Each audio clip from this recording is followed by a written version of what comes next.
I was just a gardener, meant to be invisible to the rich and powerful. But when a certain guest arrived at the estate, her family did everything they could to keep me away from her. Make sure you subscribe, because they had no idea I held the key to the 60-year-old secret they were so desperate to protect. My name is Eleanor, and for the past 15 years, my world has been measured in acres of manicured lawn and rows of prize-winning roses. I am the head gardener at the Ashworth estate, a grand old place of silent stone and sprawling gardens that seem to hold their breath in quiet reverence. My hands, though wrinkled and permanently stained with soil, know how to coax life from the earth. It's a skill I'm proud of. It's a quiet, honest life, and most days it's enough. But not today. Today is an anniversary, one I mark in silence, unknown to anyone else. It's the day, 60 years ago, that my life was torn in half. I was trimming the climbing roses that frame the grand terrace, their scent thick and sweet in the morning air, when I felt the familiar ache in my chest. I paused, pulling off my worn leather gloves. From the small pocket of my apron, I carefully took out a small, folded piece of oilcloth. Inside was my life's most precious and painful possession, one half of a photograph. It showed a small, dark-haired girl of about 6 with fierce, determined eyes and a gap-toothed smile. Me. The edge of the photo was jagged, torn with the desperate strength only a child can possess. The memory is as sharp as broken glass. A cold, gray room. 2 little girls in identical, worn dresses, clinging to each other. The scent of fear. A hushed adult conversation about a better life. Before they pulled us apart, my twin sister Lillian had whispered, "Don't forget me, Ellie." I had whispered back, "Never." We'd taken the only photograph we owned of the 2 of us together, and with our small hands, we tore it down the middle. "Find me," she'd said, pressing her half into my palm. "I'll find you," I'd promised. 60 years. I had searched for decades, my meager savings spent on fruitless inquiries, but life, with its relentless demands of work and survival, had worn down my efforts, though never my hope. Lillian, I knew, had been taken by a wealthy family. Her search, I imagined, was likely far more sophisticated than mine, but just as futile.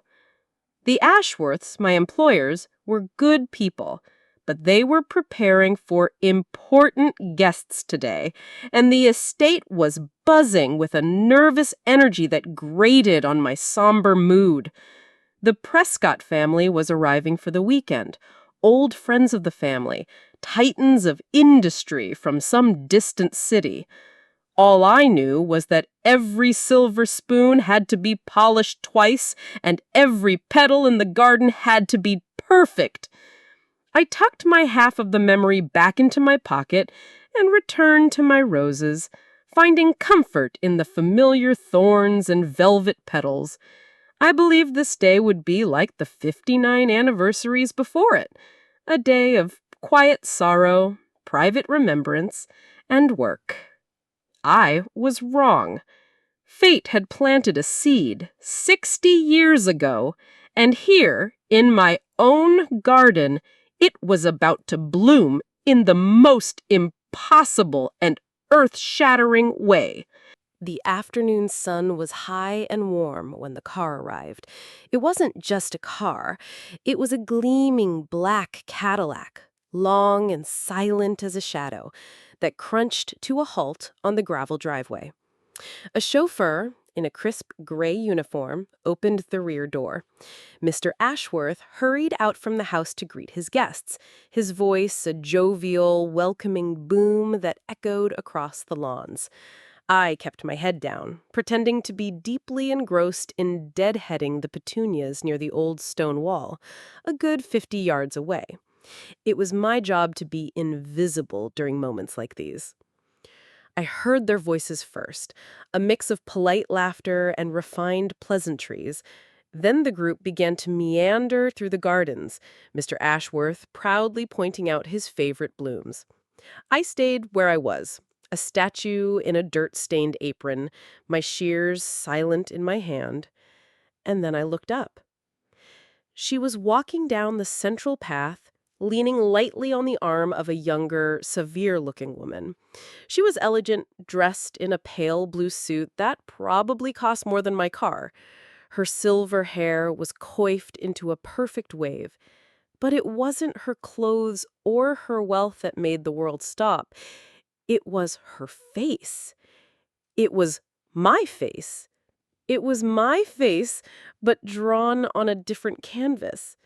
The same high cheekbones, the same curve of the mouth, the same eyes that I saw in my own mirror every morning, just framed by a life of ease instead of a life of labor. The blood drained from my head, and for a terrifying second, I thought I was going to faint. My gardening trowel slipped from my grasp and clattered onto the stone path. I was staring at Lillian, my sister. 60 years had passed, and she was right there, walking through my garden. She didn't see me. Her attention was on the roses, a small, polite smile on her face. The woman whose arm she held, however, missed nothing. Her eyes, sharp and cold as chips of ice, scanned the gardens with the efficiency of a hawk. This, I would later learn, was her daughter, Margaret. When my trowel fell, her head snapped in my direction, her eyes locked onto me. An uncontrollable impulse seized me. I had to get a better look. I had to be sure. I took a single, hesitant step out from behind the row of hedges I was tending. I didn't say anything. I didn't mean to approach them. I just needed to see her face clearly, without the dappled sunlight and the leaves in the way. But Margaret saw my movement as an intrusion. Her polite smile vanished. Her eyes narrowed, and she gave me a look of such profound, withering contempt that it stopped me in my tracks. It was a look that said, "You are nothing. You are dirt." Then, with a flick of her wrist, an almost imperceptible gesture, she waved me away, dismissed me, like I was a stray dog that had wandered onto the lawn. The shock of recognition was instantly drowned by a hot, bitter wave of humiliation. In the most monumental, earth-shattering moment of my life, I was reminded of my place. I was the help, an invisible, nameless part of the scenery. I quickly ducked back behind the hedge, my cheeks burning with a shame I hadn't felt since I was a child. In a single, shattering minute, I had found my sister and been rendered completely insignificant. I didn't yet know what was more painful, seeing her face after 60 long years, or realizing that a wall of wealth and disdain stood between us, a wall far higher and more impenetrable than any in this garden. The rest of that day was a waking nightmare. I moved through my tasks in a fog, my hands pruning and weeding on autopilot, while my mind replayed that one searing moment over and over. Her face, Margaret's dismissive glare, the chasm between us, as vast and undeniable as the manicured lawn I was standing on. I drove home in a daze, the familiar roads of my quiet life feeling alien, as if I had stepped into a different reality. In the solitude of my small cottage, the full weight of it hit me. I sank into a kitchen chair, my breath coming in ragged gasps. It wasn't a dream. It wasn't a trick of the light. It was her. To be certain, to ground myself, I retrieved the oilcloth packet from my apron. I unfolded it on the table and stared at my half of the photograph. The little girl with the fierce, gap-toothed grin stared back, and in her face I saw the ghost of the elegant, sad-eyed woman in the garden. Lillian. Hope, fierce and painful, surged through me, eclipsing the humiliation I had felt. I had found her. After 60 years, I had found her. But how could I possibly reach her? Margaret was a dragon guarding the gate, and I was just the gardener. They would think I was a lunatic, or worse, a con artist looking for a payout. The thought made me sick. I needed an ally. I needed someone who could bridge the gap between their world and mine. The Ashworths. I had worked for them for 15 years. They were kind, fair employers. They respected my work. Mrs. Ashworth often came out to the gardens to chat with me about the roses. They knew I was a widow, that I lived a simple, solitary life. They would listen. They had to. The next morning, my heart pounding, I knocked on the door of Mr. Ashworth's study. He was a stern but not unkind man, and he looked surprised to see me there, my gardening hat clutched in my hands. I apologized for the intrusion, my voice trembling slightly, and then, in a torrent of words, I told them everything. I told them about the separation, the promise, the lifelong search, and then I placed my half of the photograph on his large, polished mahogany desk. I expected shock, disbelief, perhaps, maybe even excitement. I got none of it. Mr. Ashworth stared at the photograph, his face unreadable. He glanced at his wife, who had entered the room behind me.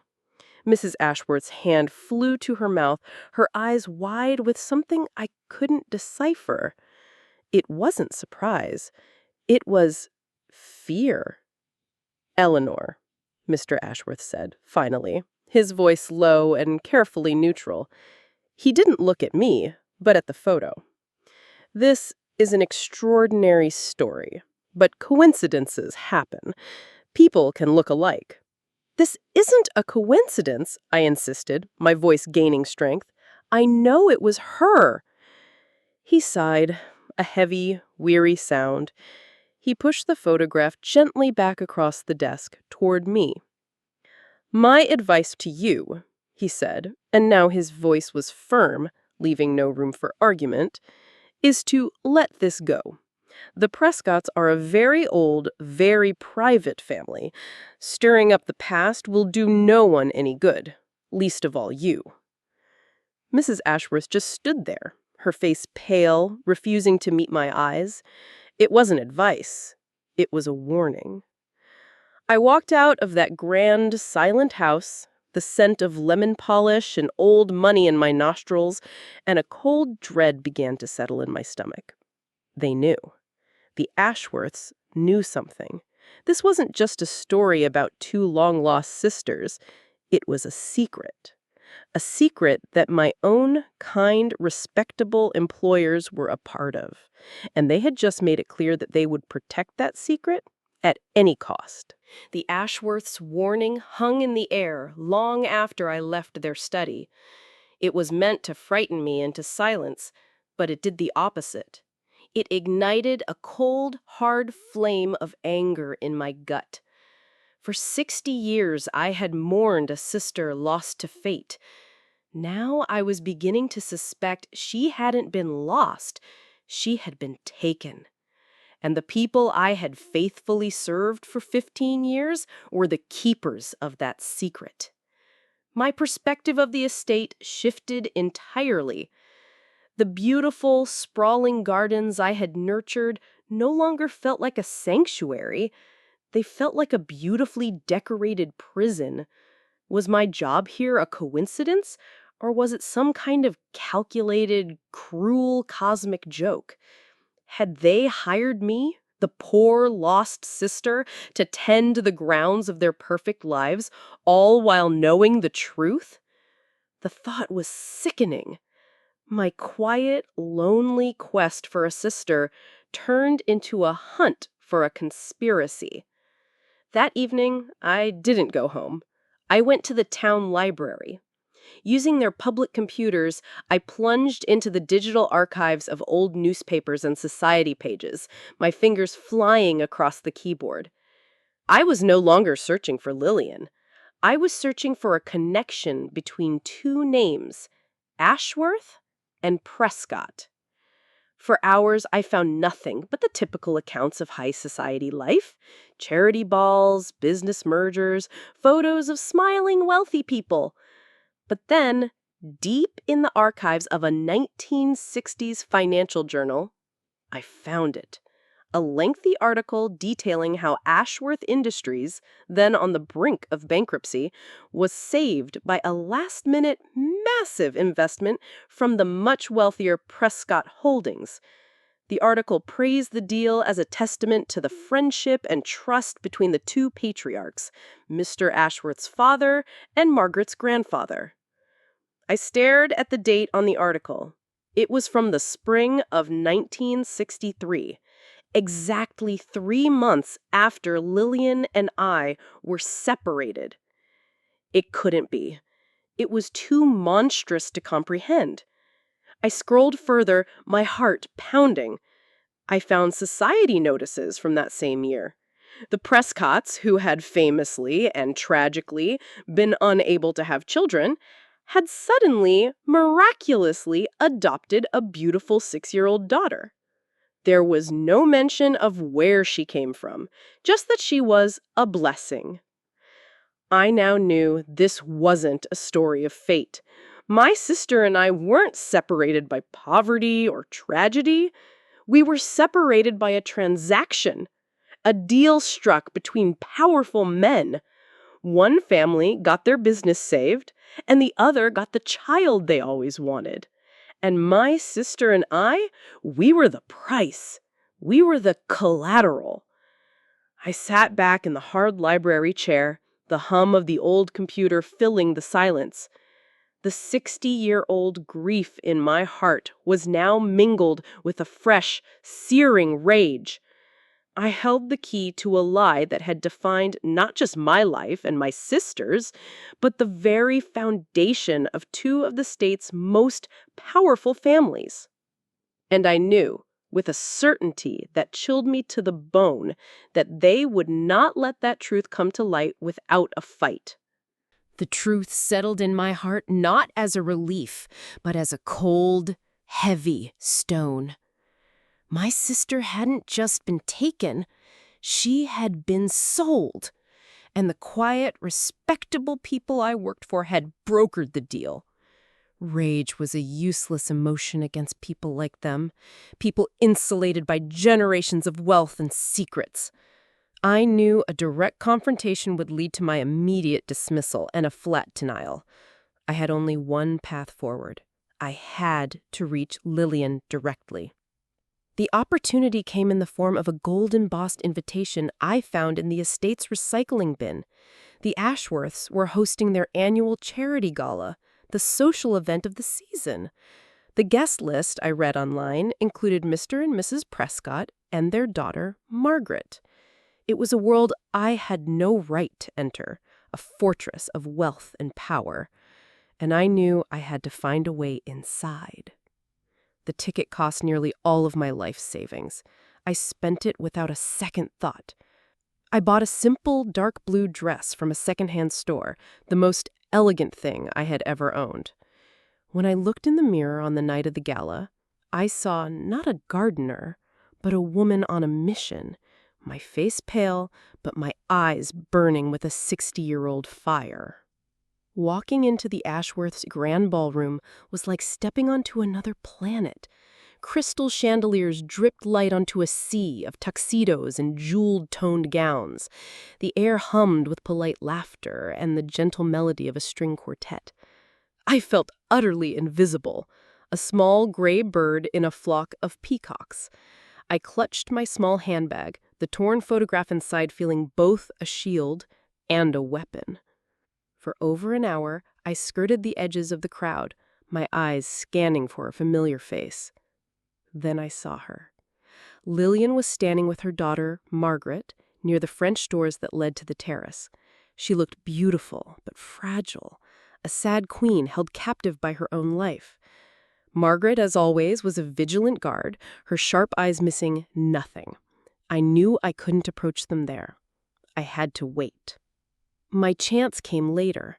I saw Lillian looking tired, excuse herself and walk down a quiet, book-lined hallway toward what I knew was the estate's library. Margaret was momentarily distracted by a conversation with a portly gentleman. This was it. Now or never. My heart hammered against my ribs as I followed her. The library was empty, a silent, wood-paneled sanctuary. Lillian was standing by a large window, looking out at the darkened gardens. My gardens. She looked so lonely it broke my heart. My throat was dry. I couldn't find the words, so I let the past speak for me. I quietly approached her and held out my hand, palm up. On it lay my half of the tattered 60-year-old photograph. She turned from the window, her eyes questioning. She looked at the photo and a small frown creased her brow. She looked at my face, truly seeing me for the first time. The polite smile on her lips faded, replaced with an expression of profound, dawning confusion. Her eyes darted back and forth between my face and the image in my hand. "I believe," I said, my voice barely a whisper, "that you have the other half." Her hand flew to the simple gold locket she wore around her neck, a piece of jewelry I had noticed in the garden. Her fingers fumbled with the clasp. With a click, it sprang open. But instead of a portrait, inside was a small, folded and worn piece of paper. With trembling hands, she unfolded it. It was the other half of the photograph. She held her piece next to mine, the jagged edges fit together perfectly. The image of two small, gap-toothed girls, a single soul in two bodies, was finally whole. She looked up at me, and 60 years of silence, of loss, of a stolen life, came crashing down in a single, silent tear that traced a path down her cheek. "Ellie?" she whispered. The two halves of the photograph, like our two lives, were finally one again. In that moment, 60 years of silence were broken by that one whispered word. But I knew this was only the beginning. Our reunion was a miracle, but the truth of our separation was a secret Margaret was still desperate to protect, and I could hear her sharp, approaching footsteps in the hall. The sound of sharp, approaching footsteps in the hall was the only warning we had. The library doors swung open, and Margaret stood there, her face a mask of controlled fury. "Mother," she said, her voice like ice, "what is the meaning of this? Who is this woman?" She took a step toward me, her eyes flashing with a look of proprietary anger. "I'll have security remove you," she hissed. But before she could take another step, a quiet voice stopped her. "No." It was Lillian. She had released my hand and now stood a little taller, her back a little straighter. The fragility I had seen in her earlier was gone, replaced by a strength that seemed to radiate from her very core. She looked at her daughter, and, for the first time, I think, Margaret saw not a mother to be managed, but an equal. "Her name is Eleanor," Lillian said, her voice calm but unbreakable. "She is my sister." Margaret let out a short, incredulous laugh. "Your sister? Mother, don't be ridiculous. This is a scam. She's a gardener, for heaven's sake. She's after our money." "Our money?" Lillian's voice was still quiet, but it now held a dangerous edge. "The money your grandparents, the Prescotts, used to buy me from a desperate family 60 years ago. The money that was part of a deal to save the Ashworths from financial ruin. Was that the story you were so desperate to protect, Margaret? The story of how I was bought and paid for, just like this estate? Margaret froze, her face turning pale. The truth, spoken aloud in this quiet, book-lined room, had stripped her of all her power. She had spent her life protecting a lie, not to protect her mother, but to protect her own status, her own inheritance. "This is my sister," Lillian repeated, and she took my hand, her grip firm and warm. "The sister you told me was just a fanciful dream from a lonely childhood. The sister whose existence I was told to forget. I will not forget her again. Now, Margaret, you have a choice. You can accept the truth of this family, all of it, or you can leave. But Eleanor is staying." Margaret stood there for a long moment, her perfect composure shattered, her face a mixture of rage and utter defeat. She looked at our joined hands, at the two halves of our photograph now lying on the table, a complete picture. Without another word, she turned and walked out of the library, leaving a trail of cold silence behind her. Her power was broken. I never became rich. That was never the point. I didn't want the Prescott money. I wanted my sister. I left my small cottage, my job at the Ashworth estate, and moved in with Lillian. The grand Prescott Manor, which had once seemed so intimidating, became a home. We spent our days not as the wealthy lady and the poor gardener, but simply as Ellie and Lily, the names we had called each other as children. We filled the 60 years of silence with stories. We talked for hours, for days, for weeks. We took the two halves of our photograph and, with gentle, careful hands, taped them back together, placing the restored image in a silver frame on the mantelpiece. Our favorite place was the garden. We'd sit there for hours under the warm sun, her in an elegant chair, me in my comfortable gardening clothes, my hands still itching to prune a stray branch. One afternoon, she looked at me, her eyes, my eyes, filled with a peaceful, happy light. "You know," she said, a smile playing on her lips, "that rose bush over there could use a bit of trimming." I smiled back. Some things, I suppose, never change. I was still a gardener, but now I was finally tending to my own garden